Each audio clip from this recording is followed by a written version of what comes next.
नमस्कार दोस्तों, मैं संतोष तिवारी SWH न्यूज के कार्यक्रम उत्तराखंड की शान में आप सभी का स्वागत करता हूं।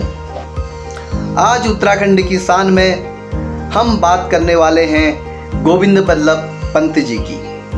दोस्तों, गोविंद बल्लभ पंत उत्तराखंड की शान है। ये उत्तराखंड के एकमात्र ऐसे व्यक्ति हैं जिन्हें देश के सर्वोत्तम पुरस्कार भारत रत्न से सम्मानित किया गया है। गोविंद बल्लभ पंत उत्तर प्रदेश के पहले मुख्यमंत्री थे।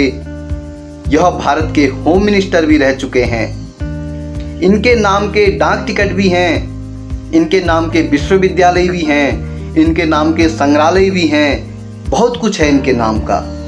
तो आइए जानते हैं उत्तराखंड की शान गोविंद बल्लभ पंत जी के बारे में।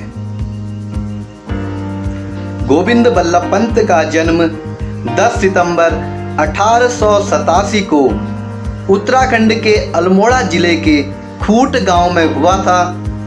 मनोरथ पंत और गोविंदी बाई के घर में गोविंद बल्लभ पंत जी का जन्म हुआ था। इनकी शुरुआती पढ़ाई भी अल्मोड़ा से ही हुई थी और बाद में ये पढ़ाई करने के लिए इलाहाबाद चले गए। इनको गणित, इंग्लिश और पॉलिटिक्स में काफ़ी रुचि थी। इनके जीवन में सबसे ज़्यादा प्रभाव जिसने डाला वो थे इनके नाना जी बद्री दत्त जोशी।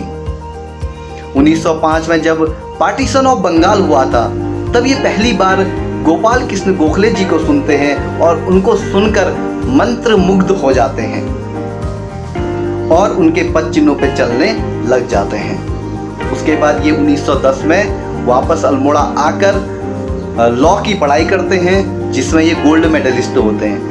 तो आप समझ सकते हैं कि ये कितने इंटेलिजेंट और कितने तार्किक रहे होंगे। फिर ये काशीपुर जाकर प्रेम सभा नामक संस्था का गठन करते हैं जिसमें ये लोगों को शिक्षा और साहित्य के प्रति उनका रुझान डालते हैं। इसका अंग्रेजों पर भी काफ़ी प्रभाव पड़ता है। इनको सबसे बड़ा केस मिलता है 1914 में। अंग्रेज उस वक्त कूलियों को भिखारी के समान ट्रीट करा करते थे, उनसे काम भी कराते थे और उसके बाद उन्हें पैसे भी नहीं दिया करते थे।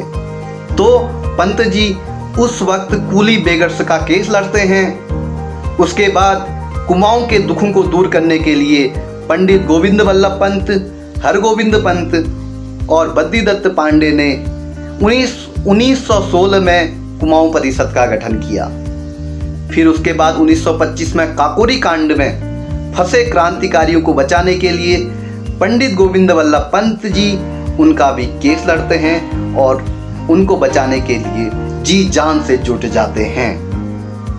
1928 के साइमन कमीशन के बहिष्कार में और 1930 के नमक सत्याग्रह आंदोलन में भी पंडित गोविंद बल्लभ पंत जी भाग लेते हैं और 1930 और 1933 में इन्हें जेल भी जाना पड़ता है।